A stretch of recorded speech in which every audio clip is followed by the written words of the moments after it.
Hello, and welcome to today's webinar, A Teacher's Purpose, What the World Needs Now.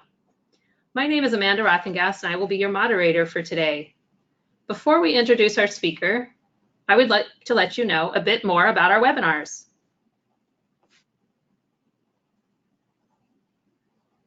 Both Sanford Inspire and Sanford Harmony host these webinars, where thought leaders and educators share best teaching practices and tools to support social emotional learning. These presentations are the opinions and content of our guest speakers and may not necessarily be a direct representation of Sanford Harmony or Sanford Inspire. As a reminder, this webinar is being recorded, and you will receive a copy of the slide deck and recording within 24 to 48 hours. Also, if you have questions for our speaker, feel free to use your question box on your GoToWebinar control panel. Now, without further ado, I would like to introduce our speaker. Tom Whisinnand, a fourth grade teacher at Reagan Elementary in Millard Public Schools, has been teaching for 17 years. He believes that cultivating a culture of love is the foundation for all students to be successful. Tom, a.k.a. Mr. Whiz, has been instrumental in bringing Sanford Harmony to Millard Public Schools. He continues to be a staunch advocate of the importance for social emotional learning to be taught in schools so that each student can reach their fullest potential. And he holds the foundational belief that, quote, all students need to feel the joy of success every day, as it only takes one great experience to change the trajectory in a child's life.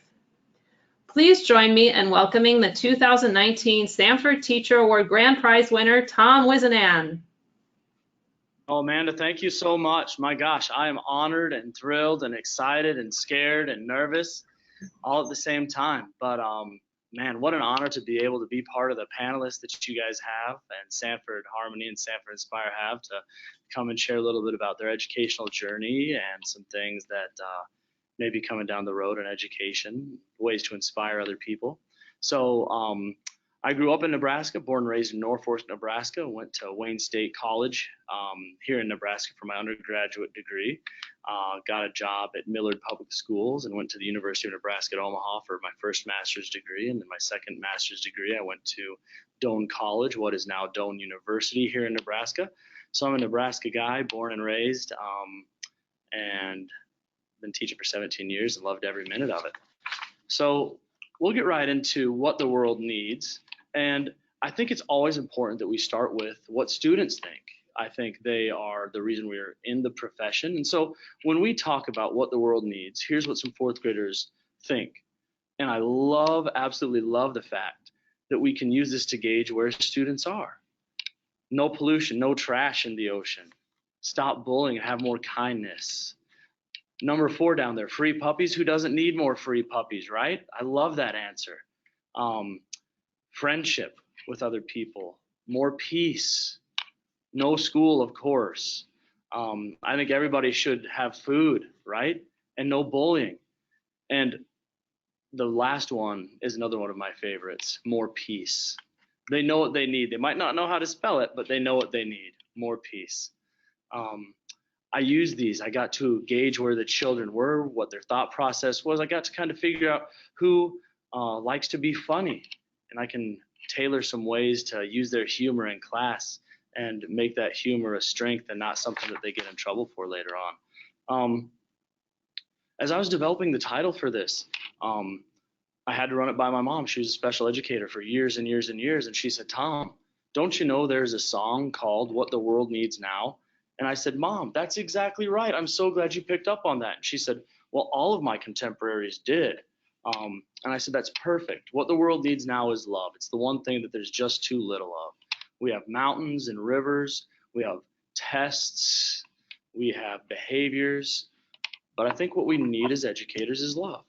And that breaks down to 3 different areas, I believe. Love for one another, people, humans, love for learning, and we have to have a love for teaching.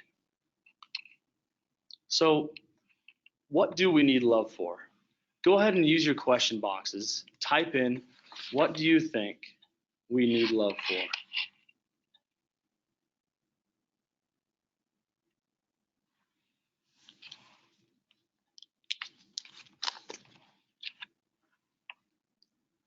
Amanda, do you We have are, some answers? yeah, we are starting to get some responses. We need Perfect. love for each other. We need a love for learning. Hmm. We need love for Earth. We need love for those who give us knowledge. Hmm. To Good. feel safe. Also love for yourself. Healing. To make the world a happier place. Colts Yes. football. A sense of Colts. a sense of belonging. Yes. Yes. All of those are important. All of those are important. I love it. Maybe not the Colts. No, I'm just kidding. I love the Colts. One of my best friends is a Colts fan. Um, but yeah, there's a lot of things that we need love for in our world. Um, I think we have a real need to teach children and teach adults even why we need the social emotional learning stuff.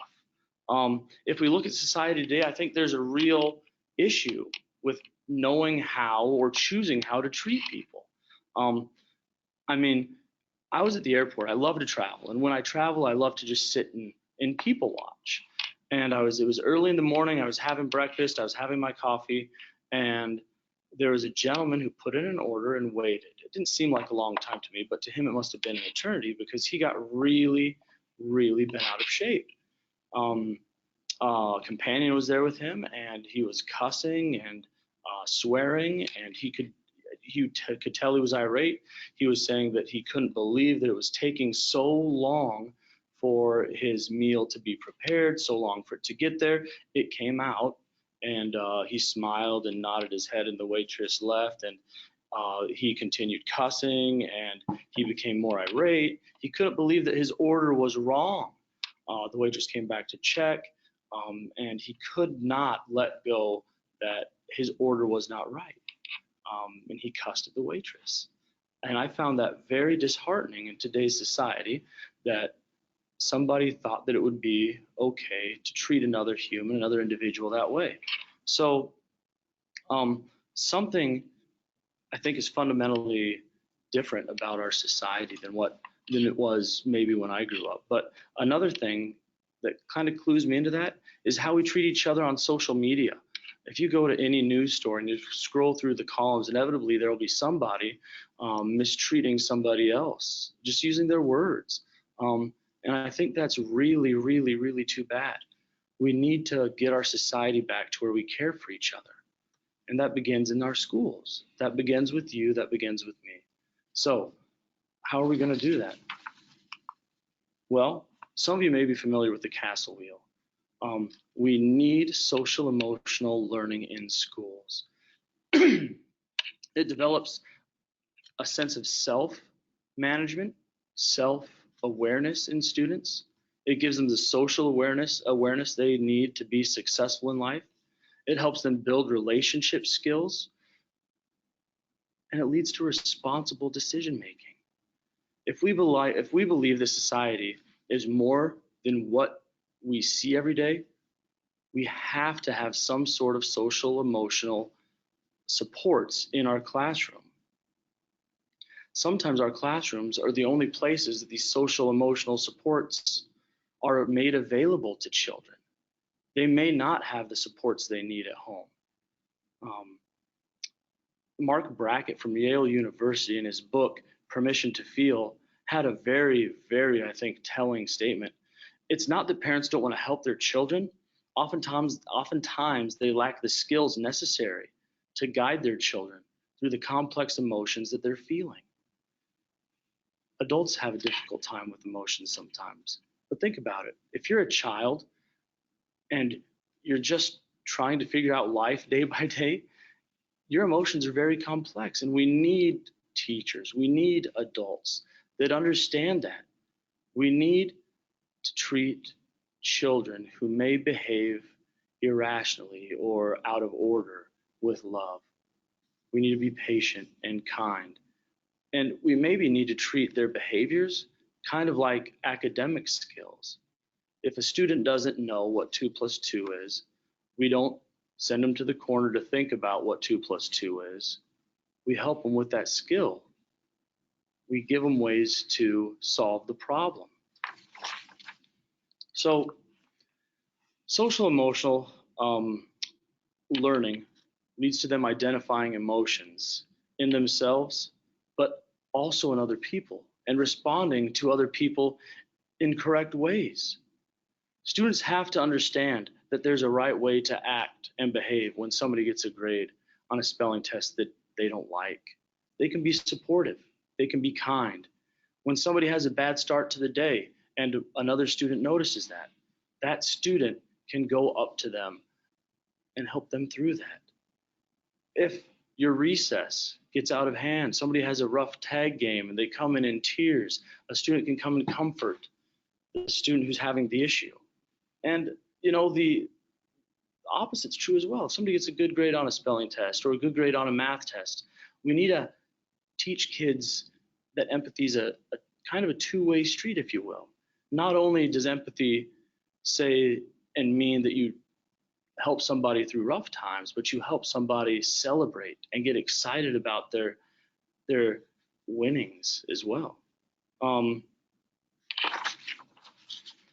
So I think it's really important that we give kids time, that we give them the ability to practice these skills. And here's one way that we did this in my class. It allows students to practice the interpersonal skills that we need. So watch this little video and let's see what skills you notice. 2 times 4 is 8. That's right, Vince. 2 times 4 is 8.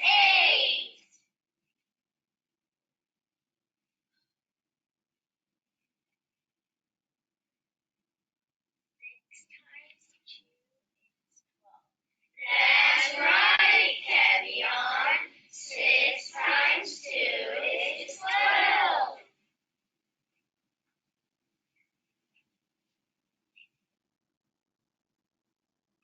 So in that video, I think there's a few different skills that we could easily pick out.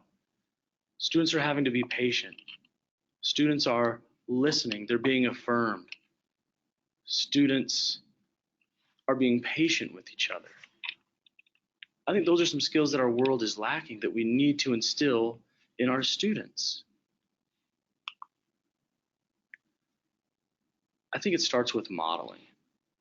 And so about 6 years ago, a close family friend called me on the phone and said, "Tom, you're never going to believe what happened." I said, "Well, what's going on?" And they said, "Hey, just so you know, I sat next to a billionaire at a graduation party." I said, "You're kidding me." And they said, "No, I got to sit next to a guy by the name of Denny Sanford."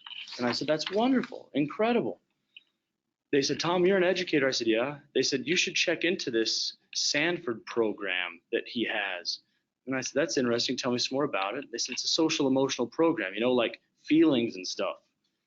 And I said, "Oh, that's really interesting. Let me do some looking into it." So I looked it up and it said it was free. And I said, "My goodness, that's really interesting. I wonder how quality it is." And I did some more researching and it seemed to be legit. And so down in the left-hand corner of this image is my principal, Tara Fabian. And she is one of the most amazing principals I've ever had. I called her and I said, "Hey, Miss Fabian, I don't know if you're interested in this, but there's a social emotional curriculum called Sanford Harmony. And are you interested in maybe trying that out in our school?" And instead of taking this crazy idea and saying, "Well, I don't know," she let me run with it. She said, "Yeah, go ahead. Figure it out. Research it. Let me know." Our counselor in the upper right-hand corner, Ms. Pabin, is another absolutely supportive, amazing individual. And she said, "Tom, if there's anything you can do, you let me know. This sounds really amazing." So I did some more research, and I called the University of South Dakota. They said, "We'd love to train you. It's amazing." And so we scheduled a staff development, and it snowed. And so we had to cancel it. And I was personally really disappointed. But then they called back and we got to have the snowy training. And the district, Millard Public Schools, there were some district representatives that came as well. we were going through a curriculum adoption for counseling and health. And so the district representatives took back what they liked to the district level. And that led us as a district for Millard Public Schools to adopt Sanford Harmony. The price was right. We got the materials. Everything was there. Sometimes when you have a social emotional curriculum, you're scrambling for materials, you're scrambling for resources, and that wasn't the case with this. In the upper left-hand corner, I'm pictured with my wonderful team. They put up with all these wild, crazy ideas. I have another crazy idea I'll share with you in a little bit, but they're absolutely amazing. And then at the lower right-hand corner is the staff of Reagan Elementary School. Great group of people, very supportive. So thank all of you all for being on my journey with me. So if we agree that social emotional learning is so important, if it is critical to our well-being, to the well-being of our children, to the well-being of our future, we have to model that for our students. And so here's an activity, another safe, well, kind of safe, you'll see.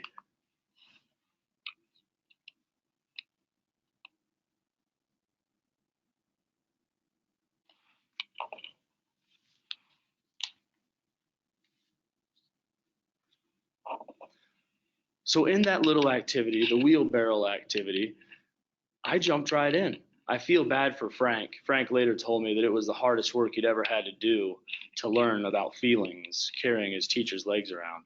But again, we provided a safe environment for students to take responsible risks, and they had to have teamwork, and they had to work together, and they had to be okay with possibly failing.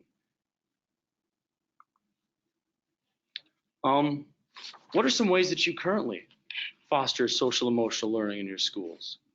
I'd be curious to see what else other people are doing out there, and Amanda will again report out some of the answers that you type in. Great. We are starting to get some responses.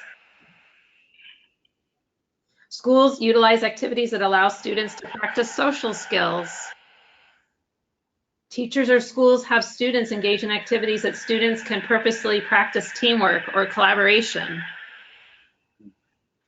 Teachers can engage students in conversation that allows students to discover more about each other.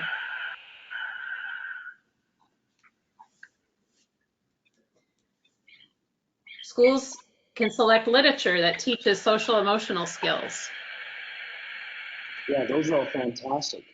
Absolutely wonderful. And I know there's probably more out there. But I think it's really critical as we see what school districts do, that we and teachers do, that we really take the lead on that. And we show students what it's like to be empathetic, and we show students what it's like to be caring, and we show students what it's like to listen. So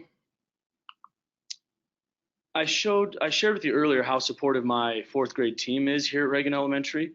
And here's a picture of my fourth grade class about to embark on a really, really corny unit of exploration. We have to instill this love for learning. That's the second part. We have to have love for each other, but we have to instill a love for learning in our students. So here is one way that I instilled a love of learning in my fourth grade students.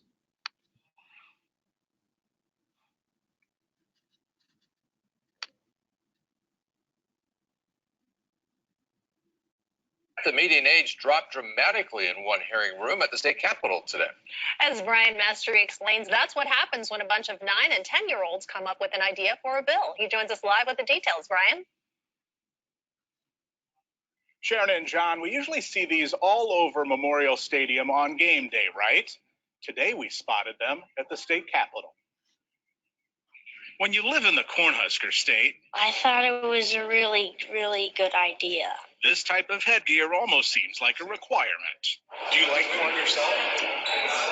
Yeah. Inside the Nebraska legislature, There's a certain decorum.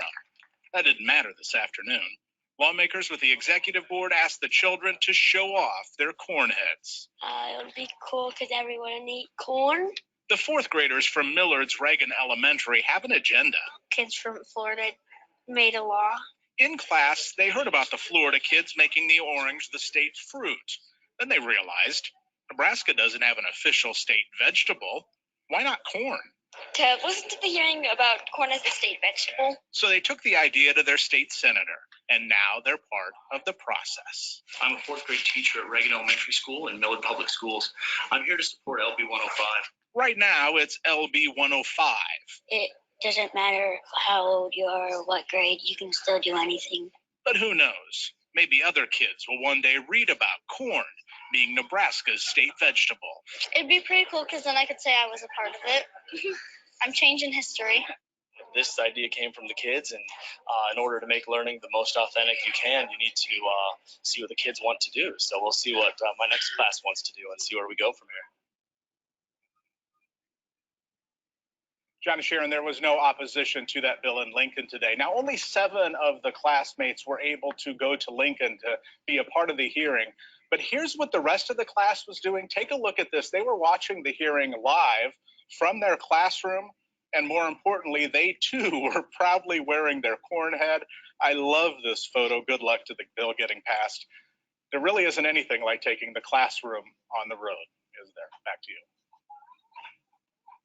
What a great idea. Thank you so much, Brian. New at 4, quite a moment for. So there's our corny idea.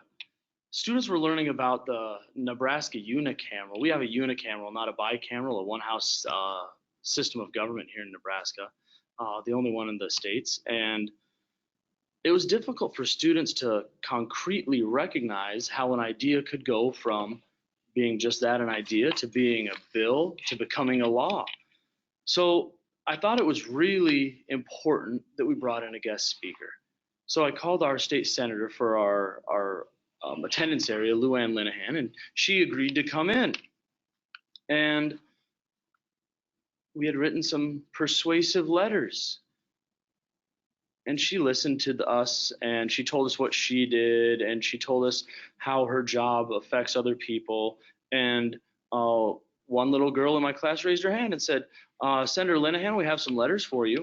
And Senator Linehan said, oh, that's wonderful. And she took them. And as I was walking her up, I said, you're going to read these? And she said, yeah, I'm going to put them in my bag. And as I travel to Washington, D.C., I'm going to read them. I'm going out there for a conference. I said, oh, that's great. Thank you so much. You know, we really appreciate your time. And the next Monday, her assistant called me and said, hey, Tom. I said, yeah.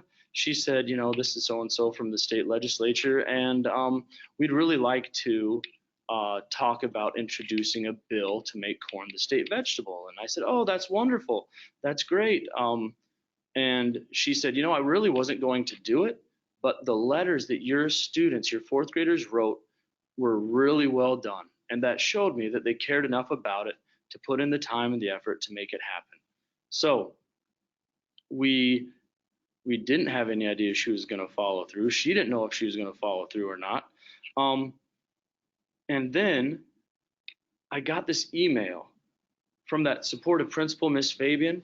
She sent me a picture of the agenda of the state legislature, and I'll be darned, LB 105, the corn bill, had gotten a hearing in the state legislature.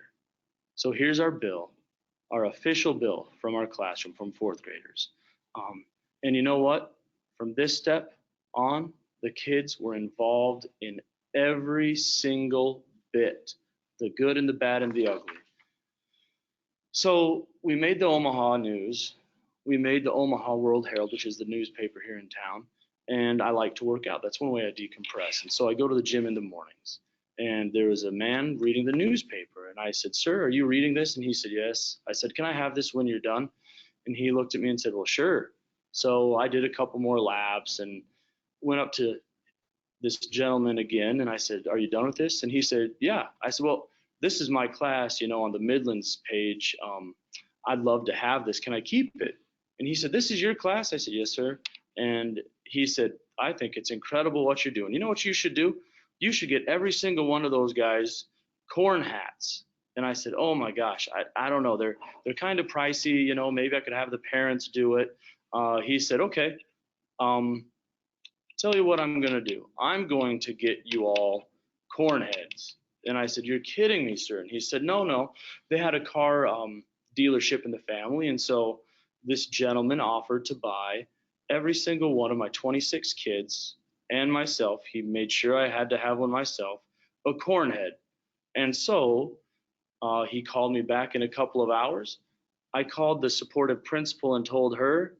She couldn't believe it. This story just keeps growing and growing and growing. The excitement of the students kept growing and growing and growing. And so here we are. I got all 26 corn heads, gave them to the students, and of course I told them to be quiet. You know, I pre-taught, be quiet as you walk into the room. They needed some reminders here, but just watch the excitement on their faces. Come in, all of you, come in and sit down. What? Come in and sit down.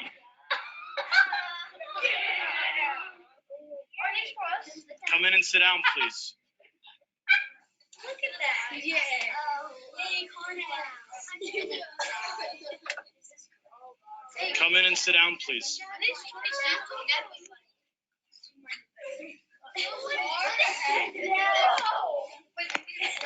So here's the story.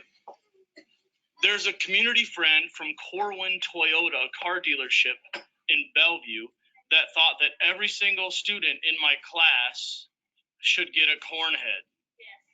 If you go to Lincoln, you need to wear the corn head. If you don't go to Lincoln, you'll be wearing the corn head while you watch the legislative hearing on the TV. So every one of you will be getting a corn head thanks to Corwin Toyota. So we got the corn heads out. We made a thank you video to Corwin Toyota and Husker Hounds, another store in town that helped them with the purchase. And I promised Amanda that I would show my corn head and even put it on. Since I'm from Nebraska, you got to represent the corn. So there you go. From there, it just kept growing. This story just kept going and going. We did hit some bumps in this. We hit some real kind of big speed bumps.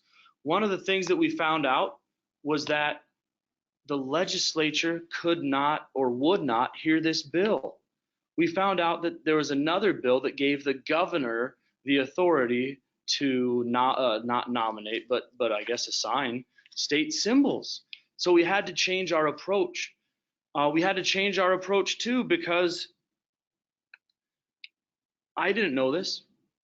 Corn isn't a vegetable. Here we're trying to make corn the state vegetable of Nebraska. And I put it out on Twitter. I love to tweet. And I kind of got a nasty tweet back from somebody that told me that I should know better and that I should educate our children better, being a teacher, and that corn is a grain. And I shared that with the students. And I shared my response. My response back to this individual was, thank you so much for the information. I'm a fourth grade teacher. Would you please help me better understand why you say that? And her first initial response was, it's just science.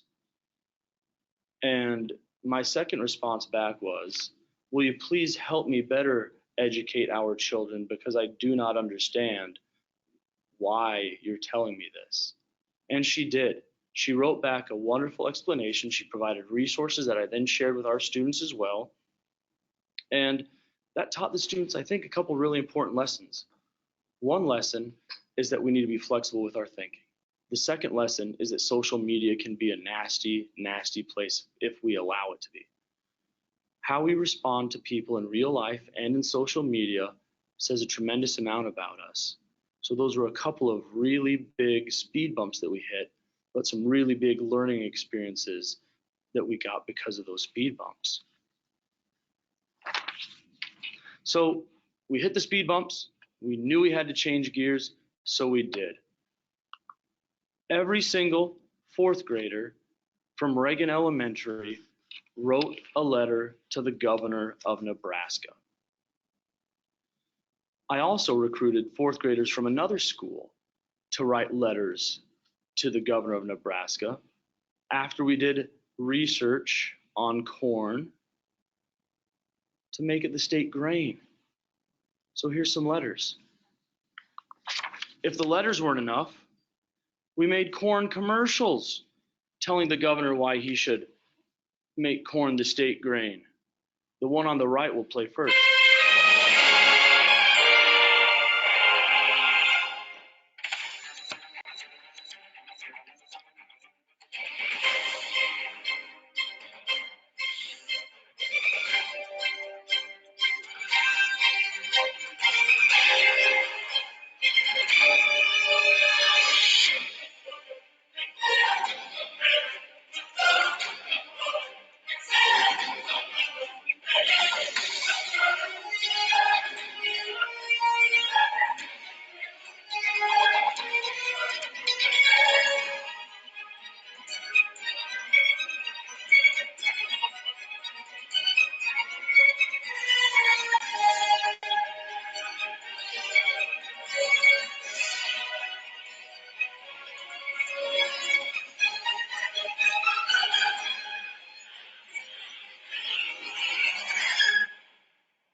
I bet you didn't know corn could be so dramatic, huh?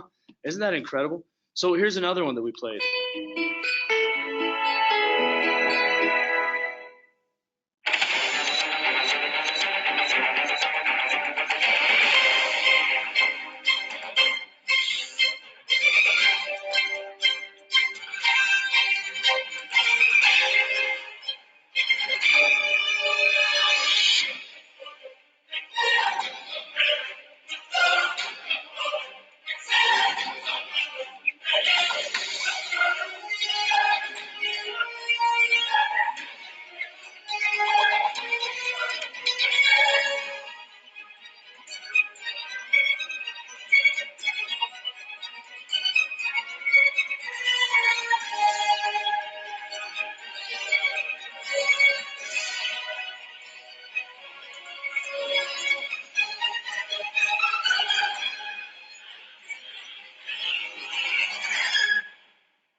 The kids loved making those, and you can see that they got to choose what research they wanted to honor when they were creating them.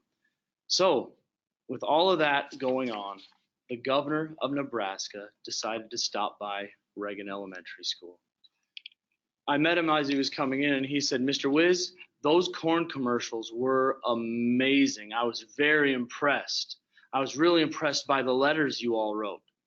So Governor Ricketts came to Reagan Elementary School. We had the other school that had also written letters come over to Reagan Elementary School. So we had a gym full of kids. We could not wait to hear what Governor Ricketts was going to do about making corn the state grain of Nebraska. You know, it's a great day when somebody gets to quiz your students to see what they know, but it's an even better day when it's the state governor that gets to quiz your kids on the state symbol. The honeybee is exactly right. Give her a round of applause.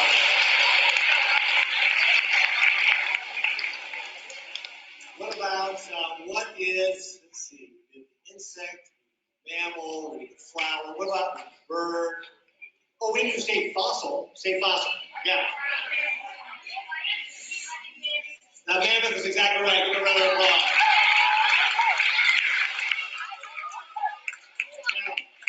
Now, what is our snake's soft drink? Kool-Aid. So the governor of the state of Nebraska quizzed our kids on the state symbols. We were so excited. Corn was going to make it. And this is probably the biggest learning experience ever for some of these kids. Governor Ricketts didn't do it. He did not make corn the state grain of Nebraska. He didn't want to hurt people's feelings, he said. He said, what about the kids whose parents grow beans or sorghum or wheat in the state of Nebraska? So he turned our kids down, and we had to go have a talk about how politics and laws work. Maybe it wasn't the best idea, but we're still working on it. We're still working on it. So that's one way I inspired my kids. Teaching's hard. Every day I see stories, I read on Facebook, on my feed, how hard teaching can be. But you have to take care of ourselves. As teachers, we have to take care of ourselves. We have to be very cognizant of the amount that we take home. We're, by nature, I think, very caring and giving individuals. And you have to take care of yourself first. You have to find ways to refresh yourself. You have to find ways to be inspired. You have to find ways to be awed. We cannot lose the ability to be awed if that's what we want to do with our children. We're getting pulled in so many directions as professionals. Everybody needs us. Students and parents, other teachers. We have to value our opinions. If we're feeling aggravated, if we're feeling frustrated, that's okay. We have to honor those feelings. And we have to teach students how to honor their own feelings before there's some kind of crisis in a room or in a school. We have to get our students to honor their own emotions. I've talked about this a little earlier. We have to model empathetic responses to our students and to our families. And we have to understand, like I talked about before, that student behavior is very, very complex. Not only are they trying to negotiate the physical world, but they're trying to do it all while still figuring out emotions and how that figures into their well-being.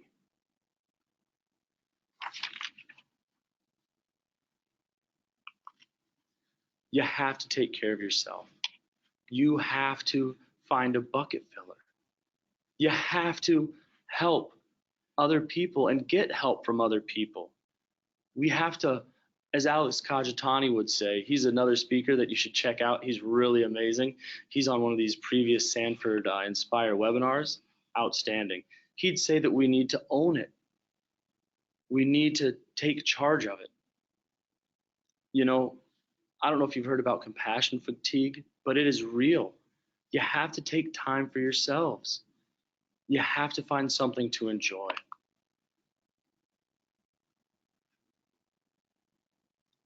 You have to take time. What do you find? One way I take time to find what inspires you. I love to look for beautiful things. I love to find the beauty in things, whether it's the 12 colors of green that we see in the trees here in the state of Nebraska in the fall, or whether it's the snowflakes that give us a snow day. They're very pretty. I love to learn about successful individuals, whether that's a successful person in the music world or the arts world or the athletic world. They're very intriguing to me. I love to learn about them.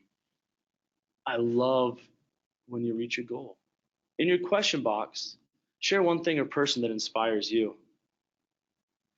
And Amanda will share those out here soon.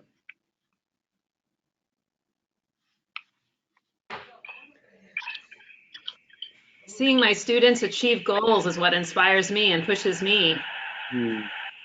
Butterflies, energy, my dad. Awesome. Commitment of English learners. Oh, that's, yeah, so true. Doing yoga, the teachers that I work with, teamwork, my coworkers. Yeah, I love it. What great responses. And I think those people that shared know where to look. You know, we live in such an amazing world today. Like I said, I love to tweet. I love to follow people on Twitter. I want to share with you just a couple of people that I follow on Twitter that are in the classroom that I think are really inspirational. One is John Conte out of New York, and he does an amazing job of using technology to inspire his kids. But his Twitter feed is just a real smorgasbord of everything, from like famous people that his class interacts with via Skype to literature. He's a good guy. You might find some inspiration with John Conte.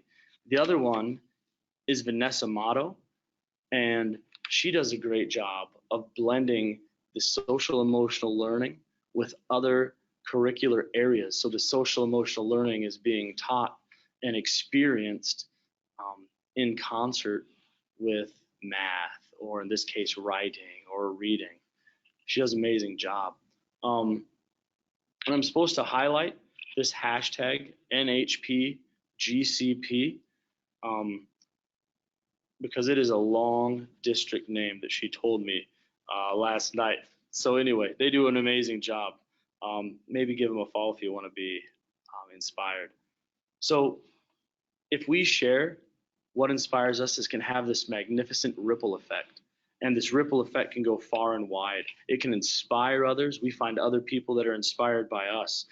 And I love the individual that responded with, I am inspired by my coworkers. Man, I would love to teach on a team where everybody is inspired by everybody else. And they know, I think there's power in sharing that you know you're inspirational. Man, I really love how you handled this incident with this children. That's very inspirational to me. I love how you handled this difficult parent situation in your conferences. Very inspirational to me. We have to build each other up and find that inspiration within each other. Sometimes as a teacher, I don't feel like I'm enough. I can work with kids. I can sit them down. I can try to reason with kids. And sometimes it's just not enough. We live in this world with technology. I think as teachers, we need to embrace it. We need to use it. And sometimes we just need to be humble and ask for help.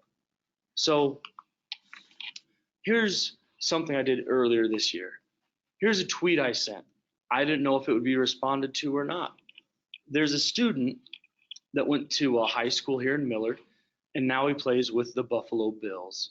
I had a student in class who, as you can see, did not want to read. He refused to read, and nobody was going to make him read. So I sent Harrison Phillips an email, and some of you may be familiar, a tweet, not a tweet, a private message in Twitter. That's right. You may be familiar with these books, Horrible Harry by Susie Klein. And a couple minutes later, I got this. Hey there, this is Harrison Phillips, defensive tackle number 99 for the Buffalo Bills. I just want to reach out and encourage you. I understand that you're reading some of my favorite books right now, the Horrible Harry series, where my nickname came from. And I grew up loving those books through elementary school, and some of those stories were always so funny. My mom always read the books to me, or those are pretty much what I learned reading. And so I encourage you to keep reading them as many as you can. I think there's over 30, so I think a good goal would be try to get through them all in the next year or so. But I just wanted to reach out and say thank you for supporting me here in Buffalo. I'm rehabbing right now, getting ready to come back and be Horrible Harry again next season. But appreciate your support. And you got a fantastic teacher that believes in you, so listen to him and everything he says. But keep reading. It's very important. Got me to Stanford, which got me here, and go Bills.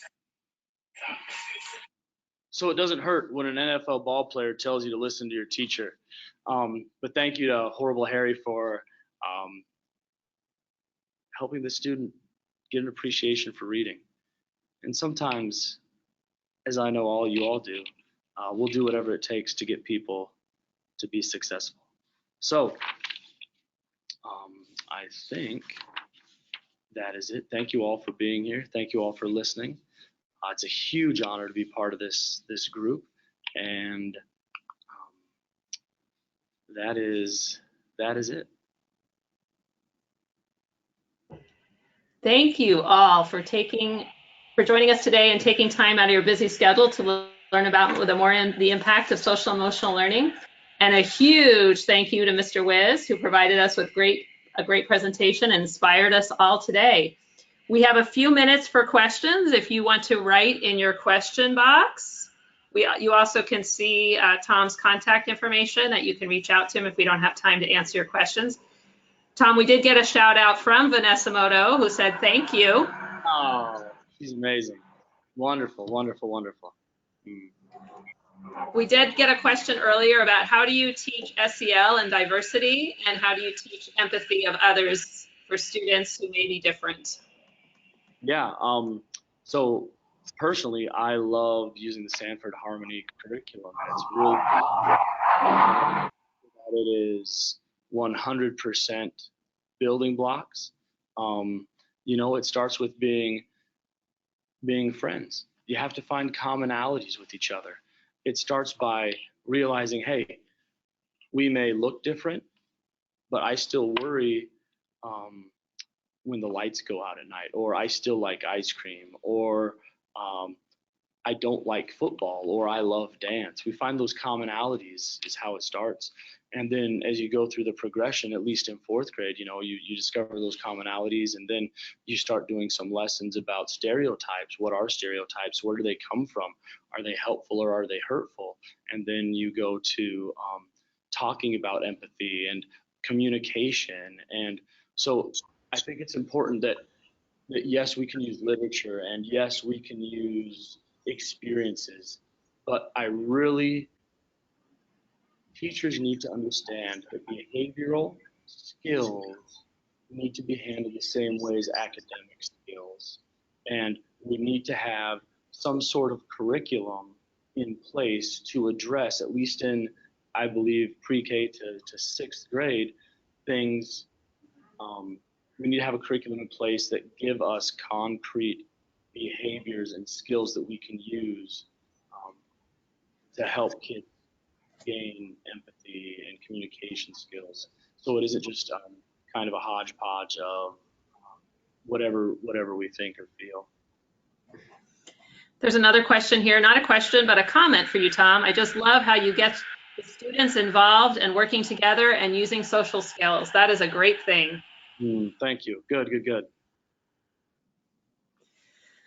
Another comment, thank you for all your amazing inspiration. SEL can be difficult to deliver to students who are dealing with trauma. This helps give me hope that they will see how amazing they are. Perfect. Wonderful. How do you fit the SEL lessons into your curriculum? There's always so much to teach and so little time. There's a ton to teach. Teachers are overwhelmed, I think, today. And we really need to get to what is important. What do we value? What do we want our children to walk out of our classrooms with?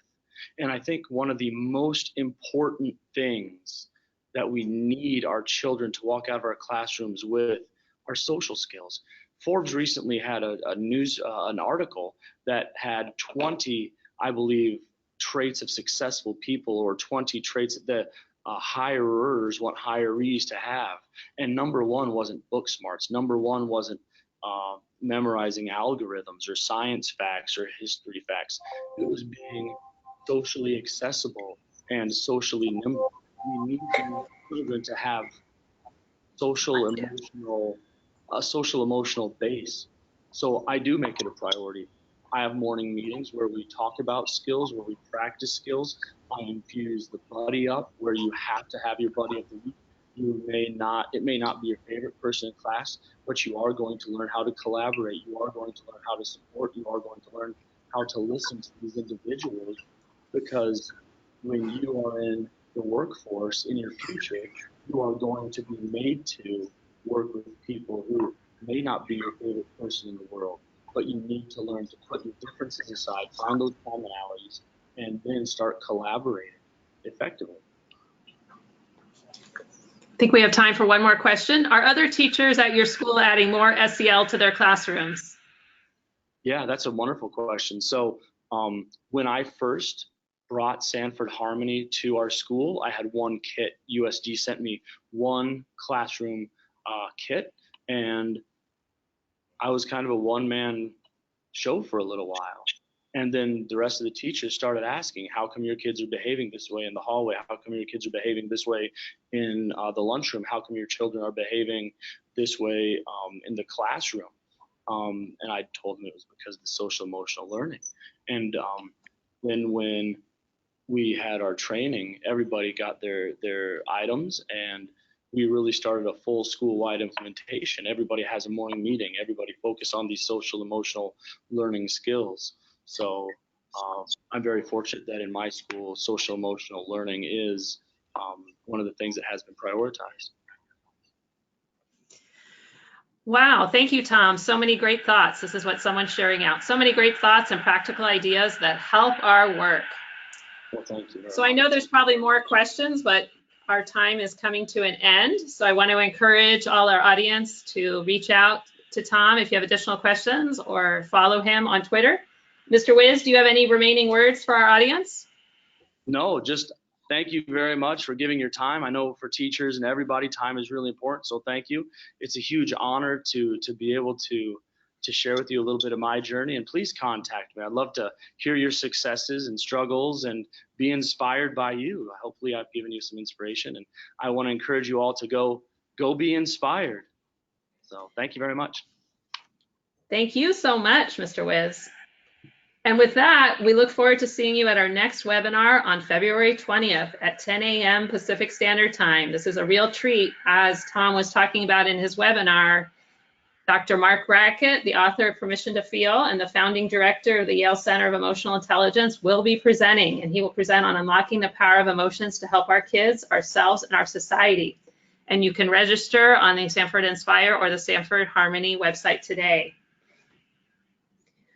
Once this webinar comes to a close, a survey will launch on your screen. It's very short, and we would greatly appreciate your feedback.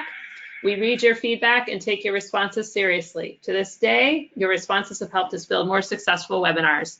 Thank you all so much for participating today. Have a great day, and we look forward to seeing you at our next webinar on February 20th.